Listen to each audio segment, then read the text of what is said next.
Então, bom dia a todos vocês. É a nossa primeira e única aula de História na 14ª semana de estudo à distância, se não me falha a contagem. Iniciar fazendo a correção da página 49 do livro didático que foi passado para casa semana passada. Teríamos aí duas imagens, temos uma de trabalhadores recebendo pacotes de ajuda de uma cooperativa, dá para fazer uma rápida tradução, uma cooperativa americana de assistência solidária, coisa do tipo assim, de entrega de alimento. Já na segunda nós temos aí um cartão postal, quer dizer, não é bem postal, é mais natalino, né? Até as cores, o verde e o vermelho e o forte azul nos dão, e também a própria legenda explica para a gente aí que se trata de um cartão natalino. E ele vai nos perguntar a respeito do parágrafo na página anterior, onde nós tínhamos falando ali do American Way of Life, na página 48, seção Interpretando Documentos. Ele vai relembrar para a gente dessa propaganda que qualquer indivíduo, independente da origem, poderia fazer a América, ou seja, conseguir esse estilo de vida americano. Seria a tradução do American Way of Life, uma vida plena e feliz. Nós ouvimos falar disso lá quando a gente estudou no livro 1, sobre a crise de 29, foi um dos motivos que gerou, né, a crise, a quebra da Bolsa de Valores no ano de 1929, porque se incentivou a produção e o consumo desacelerado, desenfreado, sem regulamentação do Estado, terminou as fábricas produzindo, estocando, as lojas não vendendo, e aí quebra a Bolsa de Valores. E uma das causas, não foi consequência, mas uma das causas foi o incentivo a esse consumo, a esse estilo de vida americano que nós tínhamos ali na década de 20. Então, essa imagem depois da Segunda Guerra Mundial, o que ele quer dizer para a gente, esse pensamento de vida feliz e de consumo, ele vai ser retomado após a Segunda Guerra Mundial. É o que diz as 3 últimas linhas da página 48. A gente teria que retomar isso, analisar as imagens, a informação da página 48 junto com as imagens para responder aí. Primeira pergunta: esse estilo de vida americano pregava a igualdade de condições para todos os que desejassem uma vida rica e livre nos Estados Unidos. Essa propaganda realmente aconteceu, ela foi observada na prática? Nós podemos, assim, de cara, responder que não, porque havia pessoas, a foto é de 45, você vê a legenda. Havia pessoas que, mesmo os Estados Unidos progredindo, alcançando desenvolvimento econômico, já que tanto na Primeira quanto na Segunda Guerra Mundial ele teve duas vantagens. Primeira vantagem, tanto na Primeira quanto na Segunda Guerra Mundial, não teve o seu território bombardeado. Aí você vai lembrar daquele bombardeio pelo Japão, a base naval dos Estados Unidos, lá no Oceano Pacífico. Mas era uma ilha distante do território do país norte-americano.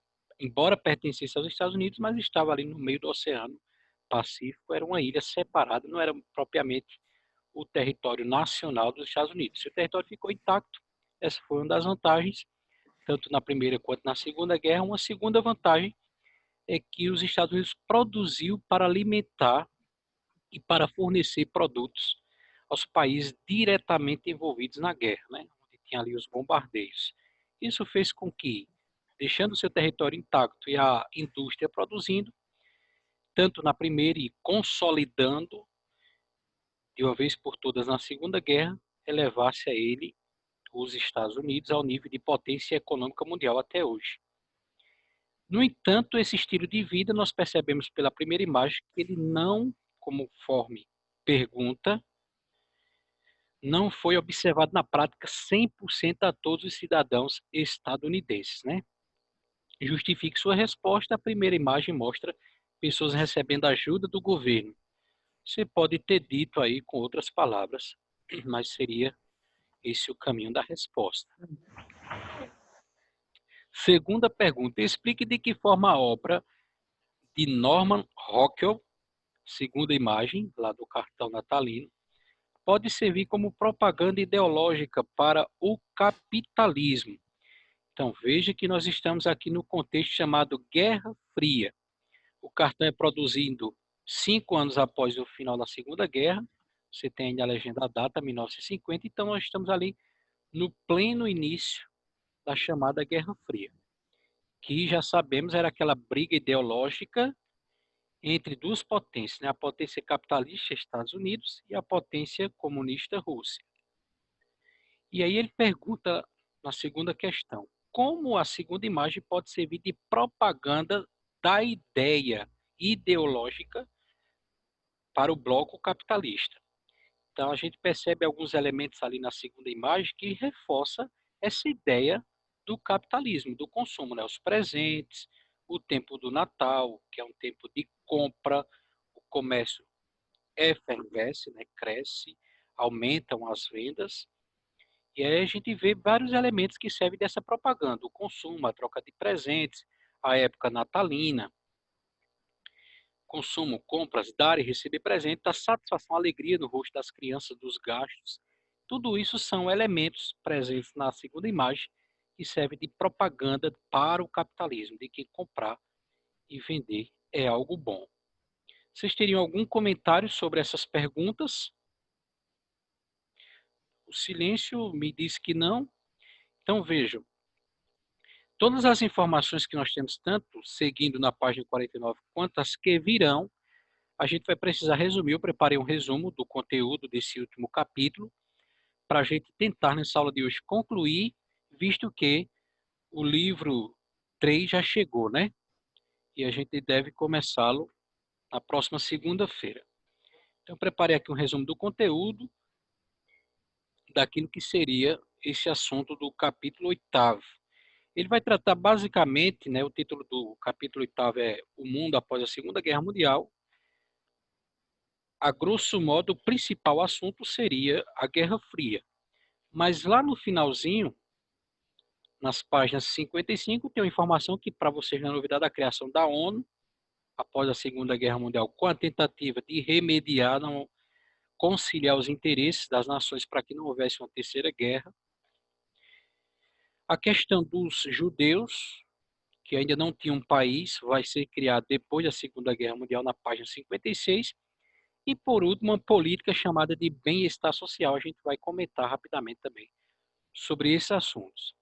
Como dissemos, o principal assunto do capítulo 8º é a Guerra Fria. Você vê aí na imagem da sua tela esse resumo que a gente preparou para tentar concluir esse capítulo na aula de hoje.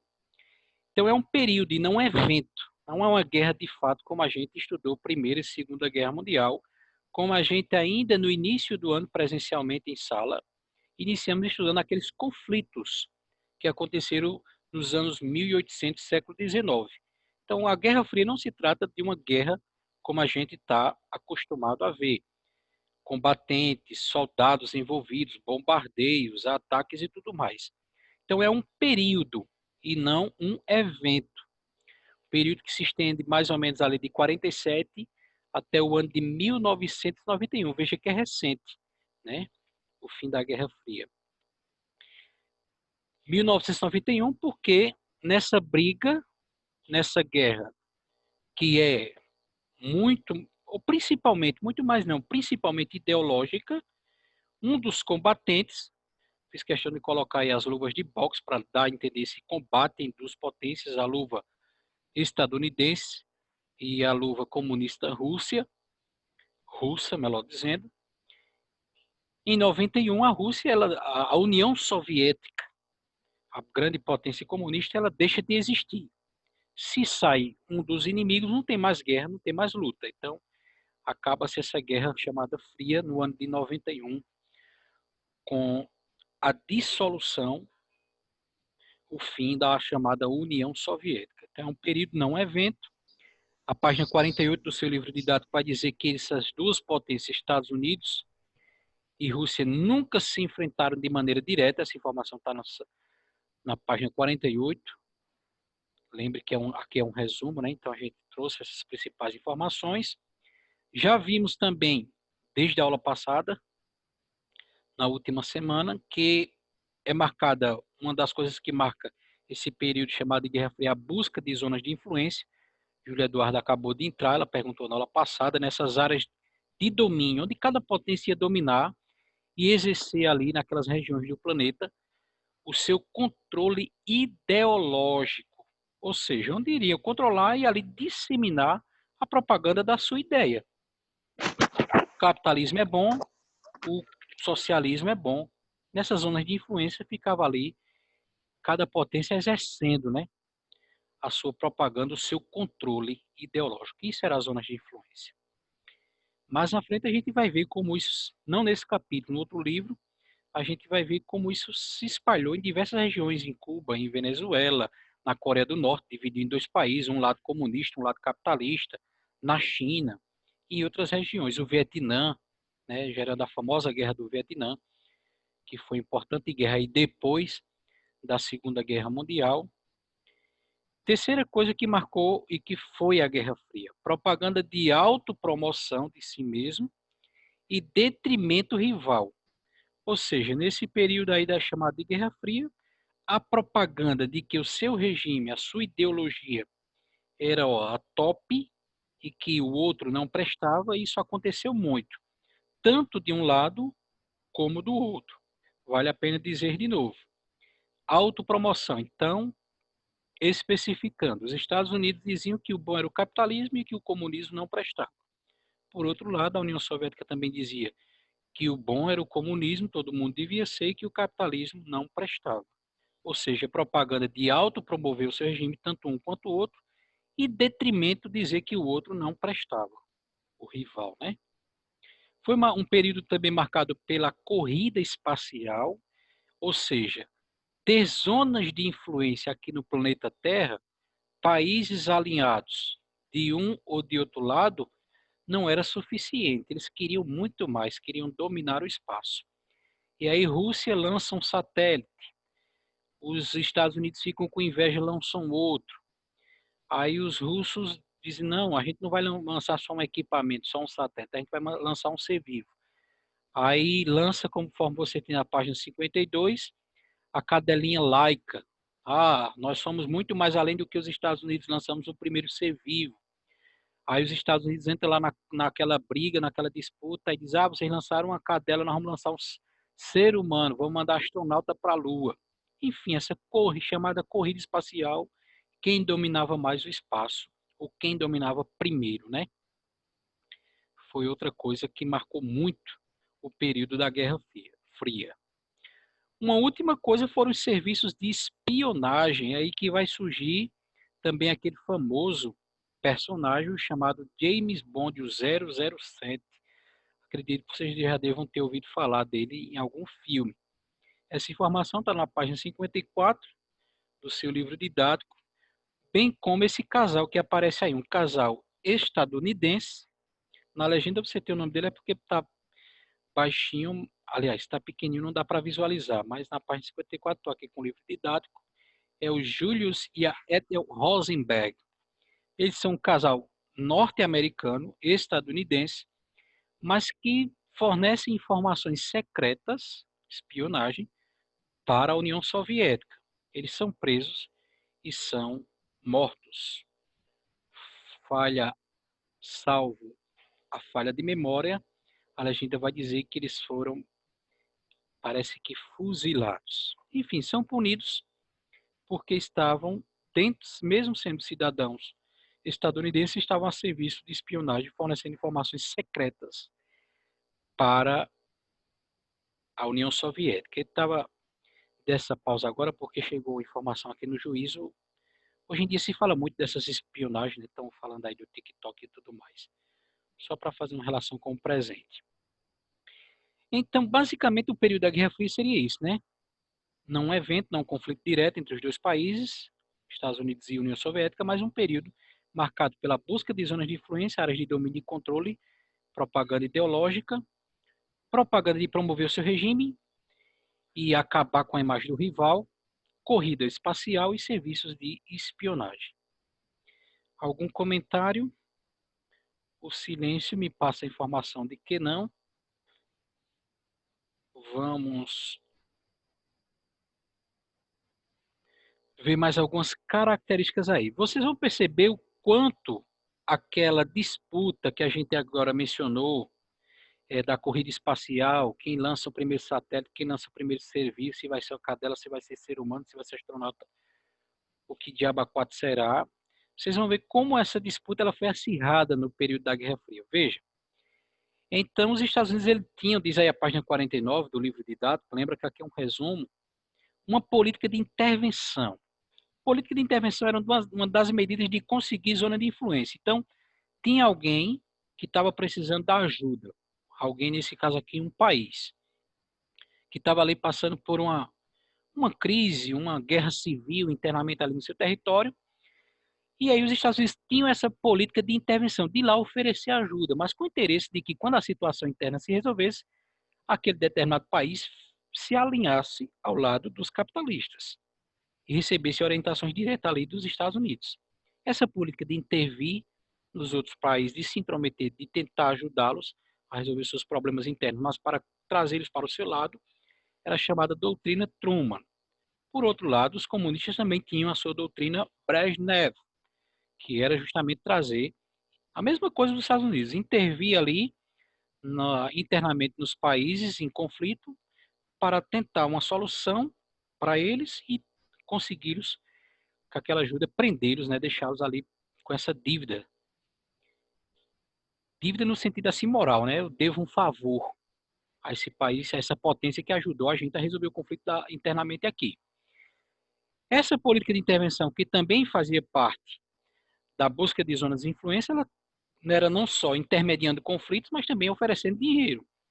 Essa ajuda financeira que os Estados Unidos davam a países em conflitos, com o interesse de trazê-los para o seu lado, essa ajuda econômica foi chamada, diz lá também a página 49, de Plano Marshall. Por outro lado, também os comunistas ofereciam dinheiro em ajuda para que os países resolvessem seus conflitos e ficassem do lado dos comunistas, chamada Comecon, ajuda econômica dos comunistas. Tanto os Estados Unidos tinham espiões, a CIA, como também os comunistas tinham a KGB. Talvez não seja a página 10, precisou aí corrigir, porque isso era do livro antigo. Mas se você ler direitinho lá, você vai também na página 54 ouvir falar tanto da CIA quanto da KGB. Tanto os Estados Unidos quanto os comunistas, a União Soviética, tinham uma política de perseguição sistemática, repressão e punição. Ou seja, eles investigavam quando descobriam algum dedo duro, né? Agora me falhou a palavrinha, caboeta, né? Se costuma falar. Eles eram perseguidos, eram reprimidos, eram punidos quando se descobria alguém que estava servindo ao regime oposto. Então, essa política de perseguição nos Estados Unidos chamou macartismo, por conta do nome de um senador, Joseph McCarthy. Vocês têm essa informação lá na página 54. Por outro lado, também a KGB, além de servir de espionagem, ela servia também de punição àqueles que traíam a União Soviética e que forneciam informações para o lado inimigo, ou seja, os Estados Unidos. Os Estados Unidos, quanto à União Soviética, buscaram também aliança militar. Então, veja, tudo isso faz parte da busca de zonas de influência, áreas que vão ser do controle da gente, né? Ou de um ou de outro lado. Intervir, doutrina Truman, oferecer dinheiro, plano Marshall, mas também trazê-los para o nosso lado assim, uma aliança militar. Mexeu com você, mexeu com a gente. Essa aliança militar dos Estados Unidos era a OTAN, por parte da União Soviética, dos comunistas chamou-se Pacto de Varsóvia. O objetivo era o mesmo da OTAN, né? Só mudava o nome aí, tanto de um quanto do outro lado. Em todas essas linhas que estamos analisando. O objetivo, tanto de um quanto do outro, era a mesma coisa, só mudava o nome de uma potência para outra. Por outro lado, os Estados Unidos nessa corrida espacial era empreendida até hoje pela NASA, mas também os comunistas tinham o seu Programa Espacial Soviético PES. Tudo isso para fazer você perceber como na Guerra Fria era acirrada, né? O que um inventava, o outro inventava também para não ficar atrás. Guerra Fria, essa disputa aí, esse período. Como dissemos, o capítulo trata, além da Guerra Fria, de outras questões, né? De outros 3 assuntos. A criação da ONU, que a gente já sabe, mas também tem uma questão aí sobre os judeus. Então, veja, ela começa dizendo aí para a gente, essa página 56, que além dessa bipolaridade, dois polos em briga, Estados Unidos e União Soviética, havia também aí uma briga entre judeus, e aqui, literalmente, prestem bem atenção, parece uma besteira e de fato é, a gente está falando de uma briga por conta de religião. De um lado, judeus, e do outro lado, palestinos muçulmanos, que ocupavam, como você vê aí no mapa, o mesmo território da Palestina. Por que essa briga é uma besteira? Porque os dois adoram ao mesmo Deus, né? Embora sejam religiões diferentes, mas o judeu vai à sinagoga adorar o mesmo Deus que o muçulmano vai adorar na mesquita. A diferença é que o judeu usa a Torá, o seu livro sagrado, e chama Deus de Javé. E o muçulmano vai na mesquita, lê o Alcorão e chama Deus de Alá. Mas é o mesmo Deus criador, Pai de Jesus Cristo. Embora eles não acreditem em Jesus como nós cristãos, né? Tem uma briga ali para ver quem fica com o território. Aquela velha briga que a gente já estudou lá no 7º ano das cruzadas. Eu acredito que vocês devem lembrar. No 7º ano a gente falou um assunto chamado de cruzadas, que é quando os muçulmanos chegam para ocupar esse território aí, a Palestina, né? E aí o Papa lá no século XI, nos anos 1000, por ali, vai convocar os cristãos da Europa para partirem em batalhas, em cruzadas e expulsar os muçulmanos dessa terra. Não consegue, eles estão aí até hoje e essa briga permanece até hoje. Você vai um dia, quem tiver a curiosidade e a oportunidade, vale a pena, né, ir visitar os lugares santos, Jerusalém, aqueles lugares ali onde Cristo viveu. Você passa por ali, você vê na mesma bairros onde moram só judeus, bairros onde moram só muçulmanos, bairros onde moram só cristãos, e às vezes você passa numa rua de um bairro muçulmano ou judeu, você que é cristão com uma identificação, uma cruz ou uma Bíblia ou coisa do tipo, você recebe um xingamento, uma cusparada e tudo mais. Então é uma briga que ainda persiste até hoje, né? Vez ou outra a gente ouve na televisão o estouro de um carro-bomba, um homem-bomba, um ataque a um policial de um ou de outro lado. A chamada faixa de Gaza aparece muito nas reportagens. Essas áreas de conflito, você percebe como é estranha essa divisão do mapa, né? Porque tem um território amarelo que fica a oeste do território de Israel, outro território que fica a norte, separado, e como faz para ir de um território para o outro, tem que atravessar o território inimigo, enfim, uma briga boba por conta de religião, não aceita a diferença religiosa do outro. Se bem que, se a gente analisar direitinho a história, se torna mais complexo se a gente pensar que os judeus já estavam aí, né? Que os muçulmanos chegaram depois, reivindicando, não, nós temos também direito a esse território, porque foi aqui que viveu também e que atuou o profeta da religião da gente, o Maomé. Então, esse território também pertence a gente, porque a gente também é descendente de Abraão, como vocês judeus, e fica aquele chamado balaio de gato até hoje. Tem a ideia, né, a proposta de se criar um país para os judeus, o chamado Estado de Israel. Então, quando vocês ouvirem falar da criação desse Estado de Israel, é um país para os judeus que sofreram muito ali na Segunda Guerra, ainda não tinham o seu próprio país, viviam fugidos, espalhados pelo mundo. Essa proposta vem em 48, ou seja, 3 anos após o fim da Segunda Guerra, né? Isso também por conta, diz o segundo parágrafo, a gente está tentando acelerar para concluir o capítulo, por conta também daquela ideia que a gente já ouviu falar. No 8º ano, a gente concluiu falando disso, do nacionalismo, mas a gente relembrou quando foi estudar os regimes totalitários, lembram, né? Reunir dentro de um país gente que é da mesma identidade nacional. Quem não for da nossa nação é excluído.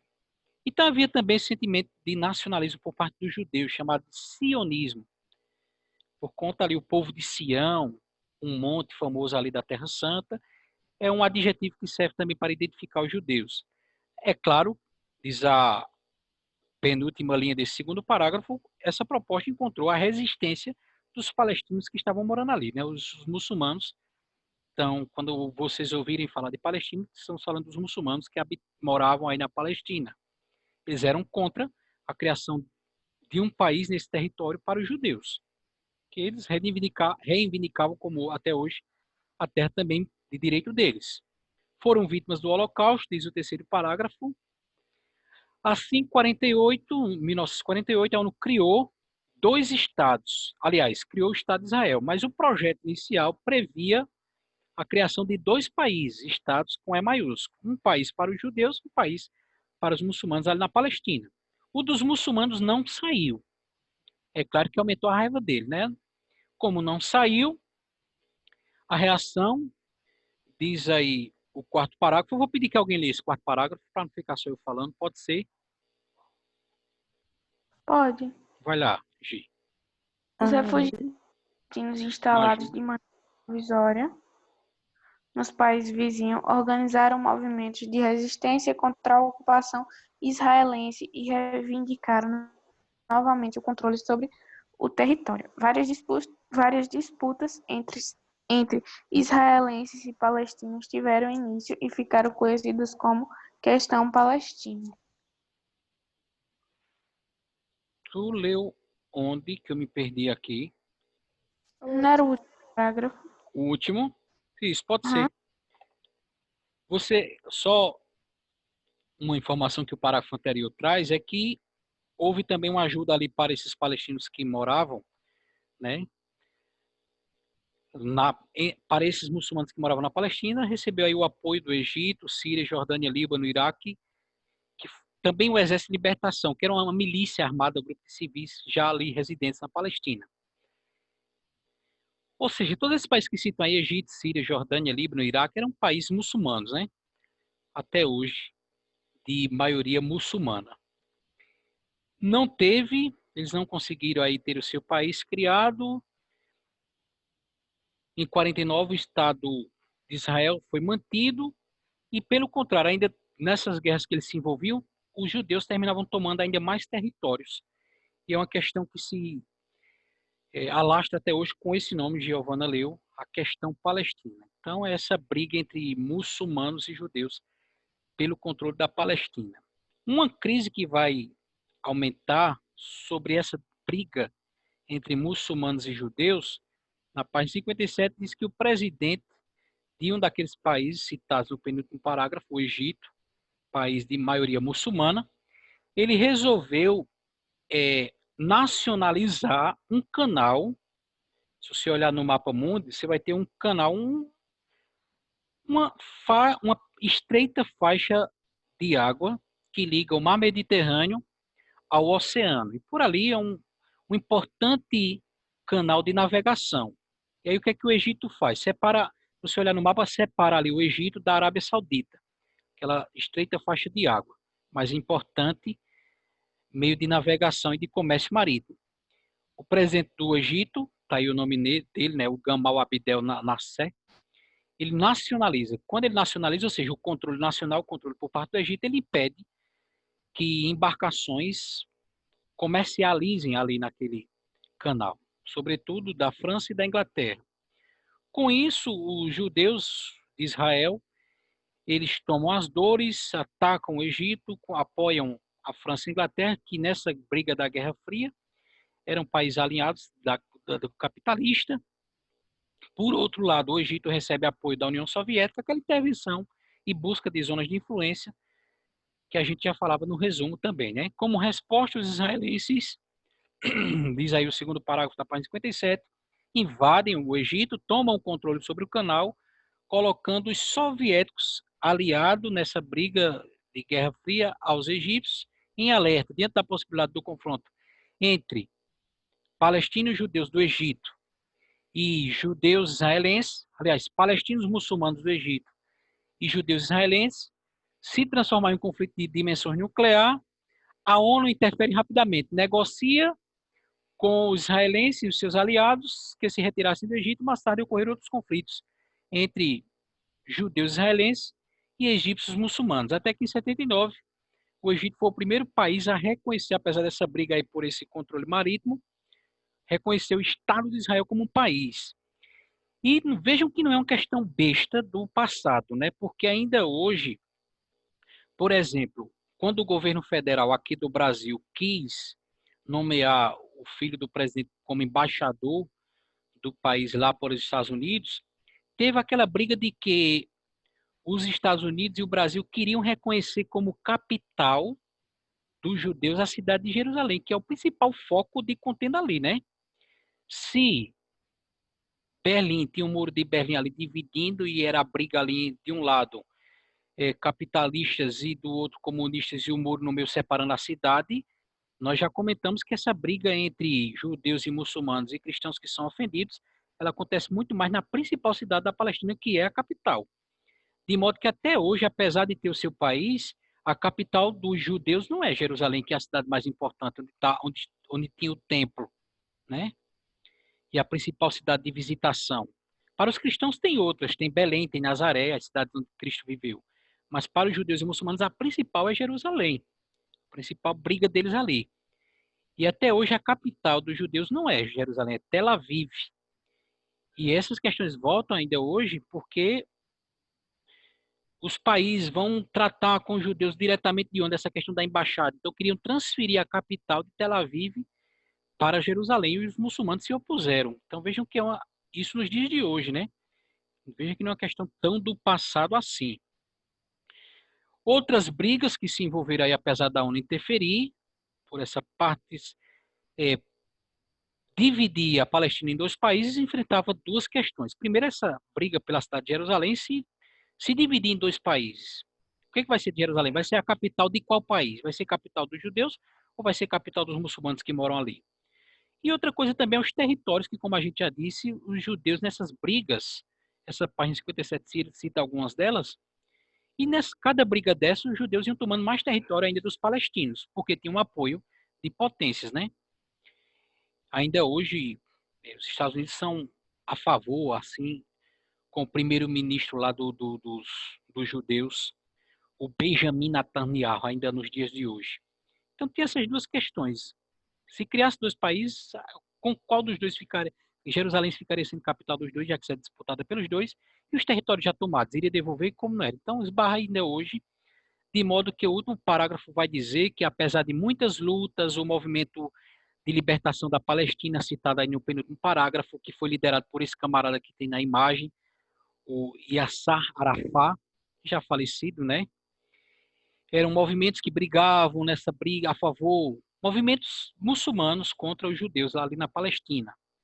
De modo que o último parágrafo nos informa que até hoje os muçulmanos ainda não têm ali na Palestina um país só seu. E eles participam da ONU, também nos informa o último parágrafo, não como um país reconhecido, mas apenas como Estado observador. Ou seja, eles podem participar da reunião da ONU, mas sem opinar, sem tomar decisão, sem voto, apenas observando. Já é um passo, diz aí o último parágrafo, que eles ficaram contentes com esse reconhecimento, né? Enquanto ainda não alcança o estado de país autônomo na região. Por último, para concluir, já mencionamos a política do bem-estar social. Era uma política que, depois da Segunda Guerra Mundial, os países capitalistas, essa informação que vocês vão precisar para responder os exercícios da página 58, procuravam promover e fornecer coisas básicas, diz aí a antepenúltima linha: educação, saúde, direitos trabalhistas, assegurar para evitar novas crises. Então, essa política que buscava assegurar esses direitos básicos foi chamada de política do bem-estar social, criando empregos para evitar a ocorrência de uma nova crise financeira como aquela lá dos anos de 1929. Desculpem a correria, a predominância só eu falei, mas foi preciso para a gente tentar concluir o capítulo. Algum comentário? Não.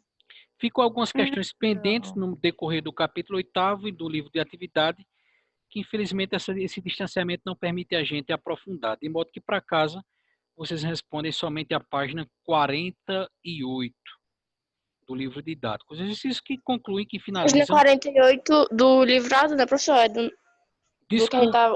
desculpa, Letícia, eu errei aqui, é 58. Essas questões ao final do capítulo 8º. Página 58 do didático, tira a foto na vertical, no modo retrato, né, e manda lá no Classroom.